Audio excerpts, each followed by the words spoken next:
not going to stand up here any longer.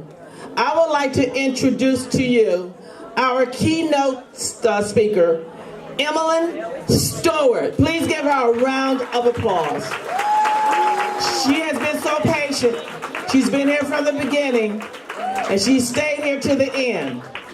So please, give her your ears to hear what she has to say. Good evening, everybody. That was a great meal. Congratulations to all the ladies. I'm going to make this quick because I know everybody's tired. So I was supposed to be here last year. I was one of the nominees, but I couldn't be here because on that night I was signing the lease for the new movie theater I was opening in Brooklyn. So I missed it, but for a good reason. Yes. So, I wanted to write this whole speech, but then I thought, you know what? I'm not going to remember it, and I'm not going to be able to follow without my glasses. So I just want to talk to you a little bit about my journey.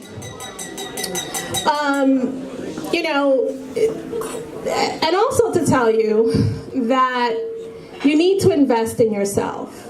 That's important. We're always investing in other people, other things outside of ourselves. Especially as women, we're always giving, always doing. But you need to invest in yourself. You need to take risks, right? We're taught not to do that because what if something bad happens, right? We're also told that we don't know how to manage money, that we shouldn't be running things. And I'm here to tell you that's not true. If you want to, you can do it. I started off, somebody gave me a script. I was doing real estate, and one of the investors said, my nephew wants to make a movie. And I don't know anything about the movie business, and I feel like I'm going to lose my money. I'm going to give him my money, he's going to run with it, and I don't know anything about movies, so I'm going to lose all my money. Can you take a look at this? At the time, I had never produced a movie, and I did have a friend at NBC, but that was the extent of my experience with movie and TV. But I read the script, and I thought, wow, this is really a funny script. It's a short film, and I thought, you know what, I really want to help this guy out. So I called my friend at NBC, and I said, I want to produce this movie. And he said, why? And I said, because I want to help this guy, because how sad is it that you have a dream and no one will believe in it. No one will help you. And I thought, you know what? I really feel like I want to invest my money in this. He said, you're going to lose all your money and you're going to be sorry you did it and, nothing's going to come of it. I said, you know what? I'll take that chance. I was doing real estate. I had some money. I thought, oh, you know what? This is a great investment. Because sometimes when you feel that thing that says do it, do it. Because it changed my life. Taking that chance on helping someone else changed the entire trajectory of my life. And so I produced this short film, and I spent way too much money because I didn't know what I was doing. And the film went on to win a whole bunch of awards at all these different festivals. And I thought, now I'm a businesswoman who loves the arts. That's what I've evolved into. And so I thought, if I could monetize this, you know how many people I could help? I could produce all kinds of projects, as long as I could figure out how to make money. And so I went on to produce a web series. It got 7 million views. We got a TV deal. And that was my second project. We went on to do another short film. It was on CBS and Fox, right? And I kept investing and I kept investing. And today I've produced 19 film and TV projects. Wow. And when I say produce, I own most of them because I've invested my own money. And that all started from taking a chance on wanting to help this guy. Totally changed my life. And so I started doing all of this producing, and then I came across another issue. So I was flying to all of these places to attend film festivals. Most of the time I was alone. And so in these film festivals, I felt like no one was really helping me. So I was going to these huge and small film festivals and coming home and saying, I don't know, I kind of feel like that wasn't a good investment for me as a filmmaker, as a producer, like I wasn't really getting anything. And I never knew who the director and the owner of the film festival was because they never spoke to us. So they showed our film and sent us home. And this one thing happened that totally changed my life for the second time. And so I went to a film festival, and it was a short film. There was 4 films. Mine was one of 4 films that were selected. I was excited. I flew to the festival, one of my favorite festivals. I couldn't wait to get in. And so I'm sitting in the audience watching my movie. My movie's last, so 3 short films play, and then my film plays. And I'm watching these 3 films and I'm thinking, wow, these films are really, really good. My film sucks. My film is horrendous compared to these. Like, it looked like I made it with my phone. It was my film compared to these 3 films was terrible. And I thought, this is awful. I was embarrassed. I wanted the earth to just open up and swallow me. But it didn't, so I had to sit there and watch my film and then have people congratulate, because everybody knew who I was. I'm a producer from New York. So people were like, oh, that was a great film. I know they didn't mean it. Oh, that was a great film. Oh my God, that was wonderful. And so what I realized, well, let me tell you what was the icing on the cake. So we go through the movies. We go to the Q&A. I don't want anybody to ask me any questions, but it's standard procedure when you go to these festivals. You have to go up front. People ask you about the movie. Not too many people were asking me too many questions. I kind of figured it was because my movie was so bad. So to make matters worse, I go to the award show because, I figured I have to support these other filmmakers who spent their last penny to make these movies, who have dreams. And I go to the award show, and what do you think happens? I win. Now I have to walk past all of these amazing filmmakers to get this award. I walked up and I was like, okay, thank you, all right, and walked back. And on the flight back to New York, what I realized is that the reason I was at the festival was because I was a producer and an investor. Because of who I was. It had nothing to do with my talent. And I thought, that's bad.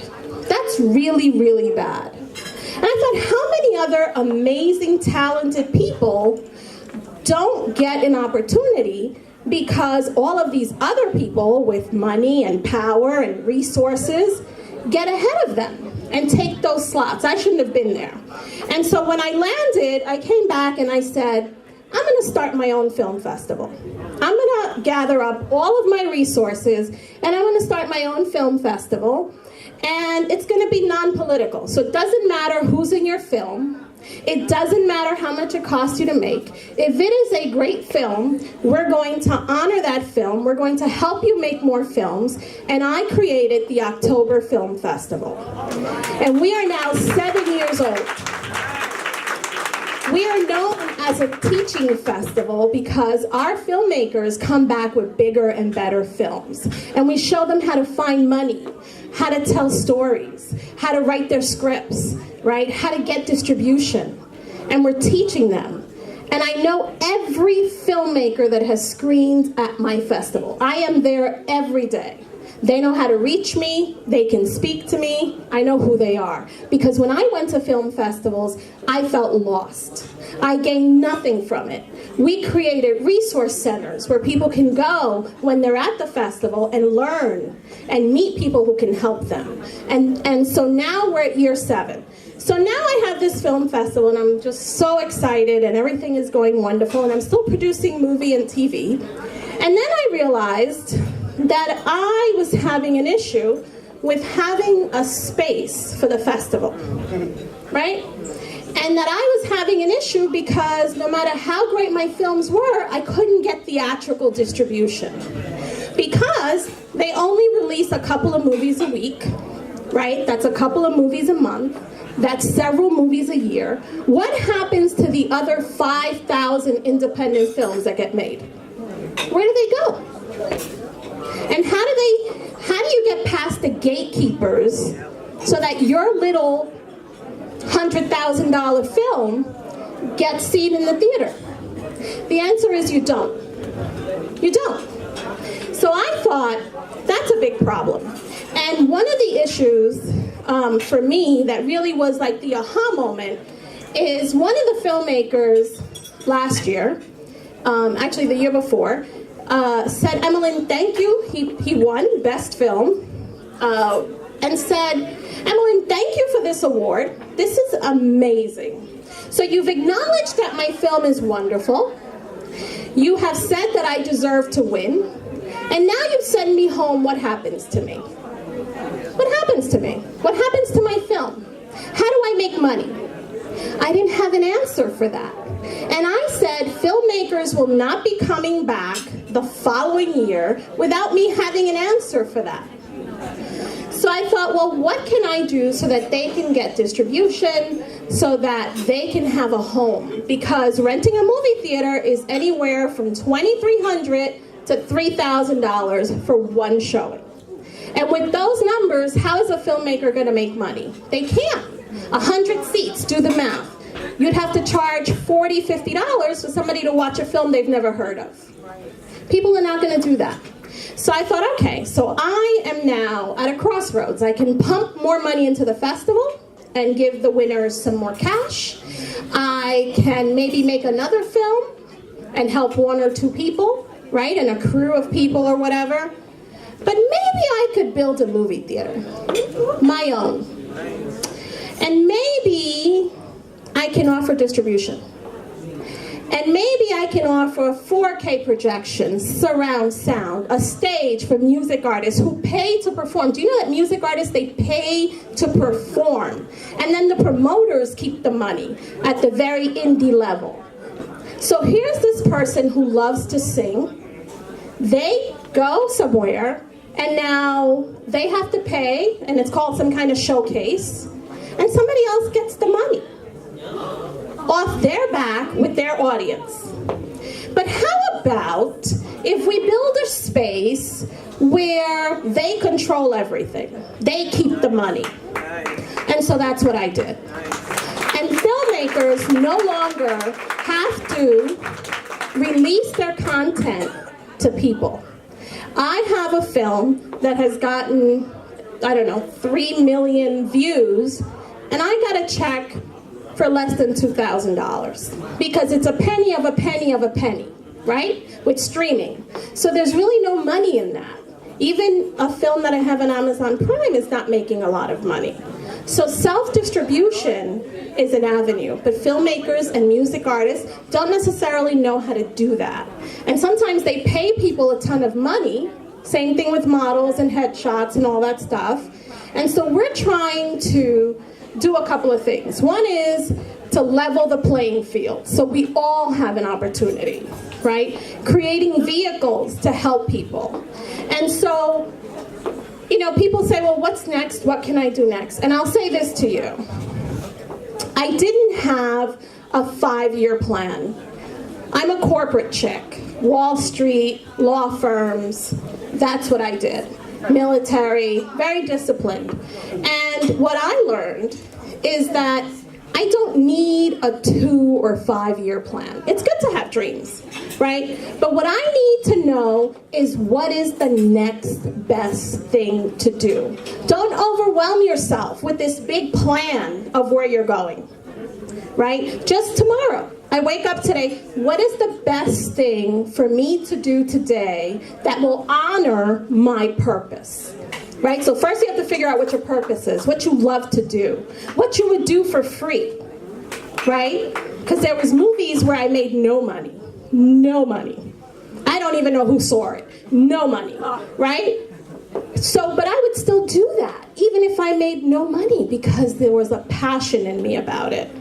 And so don't worry about the big picture. People call me a visionary. I'm only right here in today, in tomorrow. Not much beyond that. Right? I check my bank account every day, see how much we're working with, and then I make decisions based on that. And I think sometimes we get overwhelmed with so much. And I will say this as a woman in business. It is not easy. It is very, very difficult. When I was trying to raise money for the movie theater, I always raise money. I'm a producer, so I'm always looking for money to make movies, to make TV projects, to do all kinds of stuff. So I know how to raise money. But for some reason, this movie theater idea, nobody was buying into it. No one. And so somebody who had given me money before, I went to see him and I said, look, I have this great idea. I know it's going to make money. And I, did the whole business plan, whatever. And you know what he said to me? Well, this looks interesting.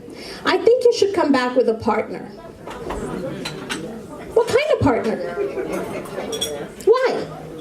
I'm putting my own skin in the game. Here's my check. I'm asking you to match it. Why do I need a partner? Well, maybe you should talk to Joe because he knows. And I left there. So I liquidated everything I owned. And now I have no loans, no partners, and no investors. And so I'm able to own this outright, and now I can charge a filmmaker $400 instead of $4,000 because it's mine. And because it's my books, and there's no one else I have to feed except myself. So what I thought was a setback, you know where I'm going with this, right? What I thought was a setback was a setup for where I am today. So don't worry when somebody says no. There's a way. If you're supposed to do that, you will find a way. Thank you.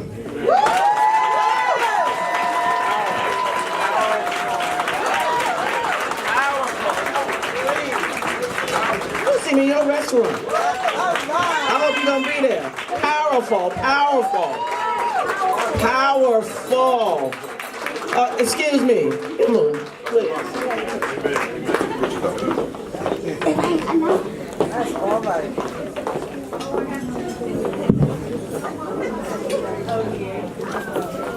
This is a certificate of recognition. The town of Islip Town Board, Emelyn Stuart, keynote speaker, NAACP Islip Town Branch, Women's History Month celebration, March 27th, 2019. It is signed by Angie M. Carpenter and others. Thank you. Oh, you're welcome. Okay. 1, 2, 3. 1, 2, 3. Powerful. Points. I hope everybody got something. I put my recorder on my phone.